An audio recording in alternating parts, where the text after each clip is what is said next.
परमात्मा बताते हैं भाई मोती मुक्ता दर्शत नाही, ये जग है सब अंदरे।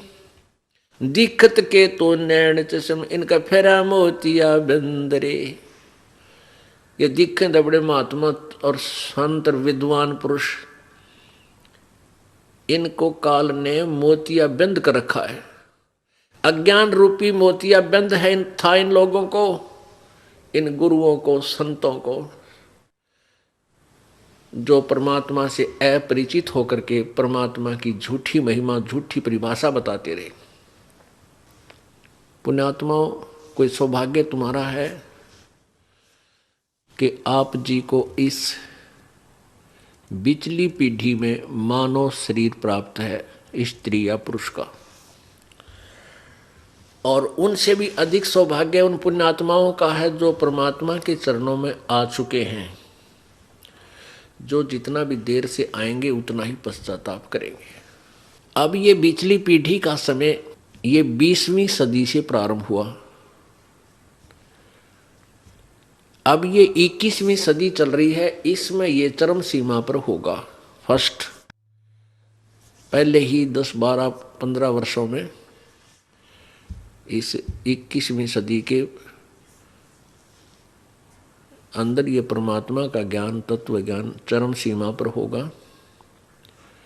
पूरे विश्व में ये ज्ञान फैलेगा, सभी आत्मा, सभी प्राणी सुखी होंगे, दया भाव पुनः हमारे अंदर पैदा होगा। क्योंकि हम अज्ञानतावश हिंसक बन गए, मांस खाने लगे। किसी भी धर्म मजहब के उस प्रवर्तक ने कहीं मांस खाने का आदेश नहीं दिया। सबसे ज्यादा बिजली गिरी हुई है ईसाई धर्म में, वह ना छोड़ते क्या है नबी। शराब की उनका टाल नहीं, सिगरेट पीने की उनका कोई बाउंडेशन नहीं, मांस खाने की नहीं, यानी सारे ही काम एक नंबर पर करे हुए उल्टे उल्टे। और धार्मिक और ईसाई कमावे।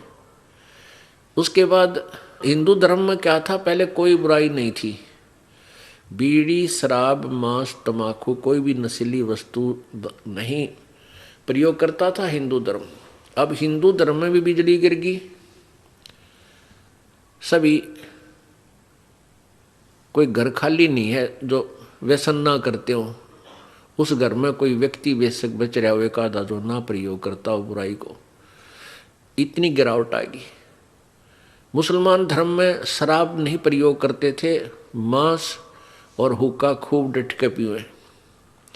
सिख धर्म में हुक्का नहीं पीते, तम्बाकू प्रयोग नहीं करते, बाकी मांस और शराब कति खूब दूध पानी की तरह पीते हैं, खाते और पीते हैं। जबकि हमारे पूर्वजों ने, हमारे प्रत्येक धर्म के जो संचालकों ने कहीं मांस नहीं खाया और ना खाने का आदेश दिया।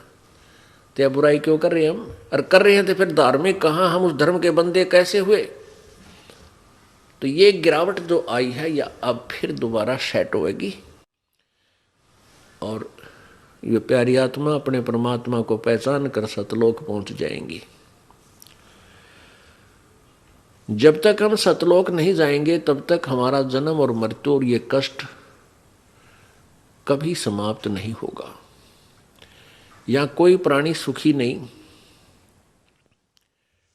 आप किसी को भी देख लीजिए, निर्धन को लगता है कि धनवान सुखी, धनवान सपने में भी सुखी नहीं है। ये सत्कर मान लेना, जिसके पास पैसे हैं उसका 36 तो और को भी दबावेंगी कि तक कल्बा में जाता होगा किसी को, या फिर और, क्योंकि पैसा जिसके पास होगा वो 2 नंबर के काम अवश्य करता होगा।